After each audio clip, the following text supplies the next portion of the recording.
In tonight's Ask Anthony, what is that smell in St. Johns County? Well, you might get a lot of different responses if you ask someone that question.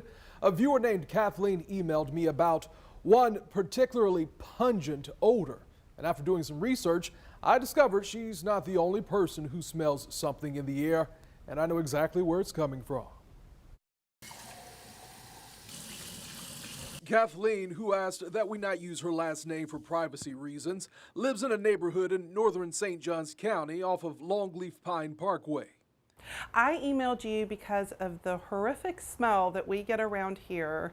On occasion, it's not all the time, and it smells like a really bad skunk, but it's not a skunk. Nope, it's not a skunk. It's not an animal at all. We have a pot farm around us. This pot farm, as Kathleen calls it, is about 4 miles away from her house off of Racetrack Road, not too far from the Durbin Park Shopping Center. I don't even know how this came to be or was allowed to be permitted so close to our homes and businesses and schools. The smell is coming from Loop's Nursery and Greenhouses, which encompasses 650,000 square feet in 2 facilities that for decades has supplied upscale potted plants, flowers and shrubs, and now medical marijuana. Loop's Nursery and Greenhouse is now approved to be a medical marijuana treatment center. Loop's has been in a long legal fight, but tonight, that fight is over. In August of 2017, I mentioned in our 11 p.m. newscast that Loop's was authorized to become a medical marijuana treatment center.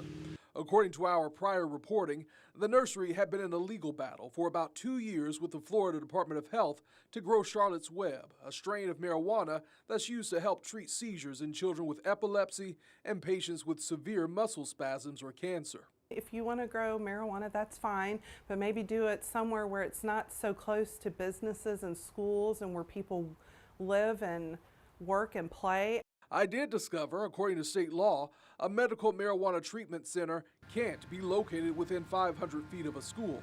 The closest school to Loop's Nursery is about 3 miles away.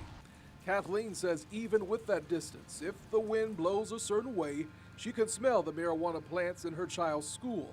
Others I spoke with off camera verified her statement. It's hard to teach a drug-free lifestyle when that's all you can smell some days, you know?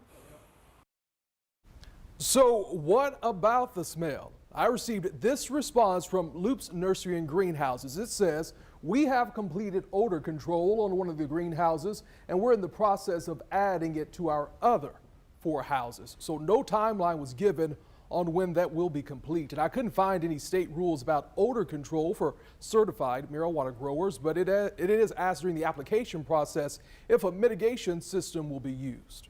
So remember, if you have a problem you just can't solve, you can always email me at askanthony@firstcoastnews.com.